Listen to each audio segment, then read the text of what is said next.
सप्ताह में 7 दिन होते हैं, तो संडे के बाद मंडे, मंडे के बाद ट्यूसडे, ट्यूसडे के बाद वेडनेसडे, वेडनेसडे के बाद थर्सडे क्यों आता है भाई? और ये तो पूरी दुनिया मानती है ना। अब आप बताइए, अगर कोई लॉजिक इस बात का हो, संडे पहले आना समझ में आता है, सबसे प्रमुख ग्रह।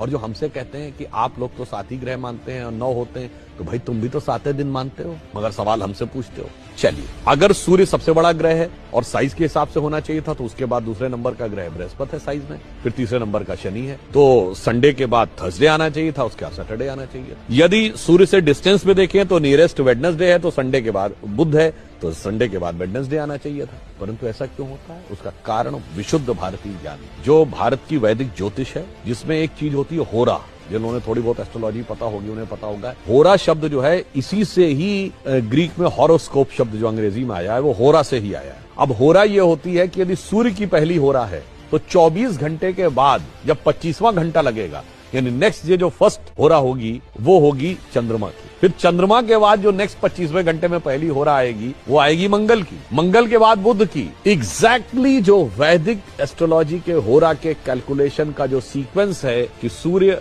चंद्र, मंगल, बुध, बृहस्पति, शुक्र और शनि, उसी सीक्वेंस में ये हफ्ते के 7 दिन हैं। और ये हम सब ने सुना भी है, ध्यान किसी ने नहीं दिया जब हम पूजा करते हैं अपने घर में। और तो वो नवग्रह शांति का मंत्र सब लोग सुने जरूर होंगे पंडित जी के मुंह से, ध्यान नहीं दिया होगा। उसमें क्या है? ब्रह्मा मुरारी त्रिपुरांतकारी, भानु शशि भूमि सुतो बुधश्च, गुरुश्च शुक्र शनि राहु केतु, सर्वे ग्रहा शांति करो भवन। सबसे पहले क्या है? भानु यानी सूर्य, शशि यानी चंद्रमा, तो मंडे के बाद, संडे के बाद मंडे, भूमि सुतो मंगल, देन ट्यूसडे, बुधश्च, गुरुश्च, शुक्र, शनि।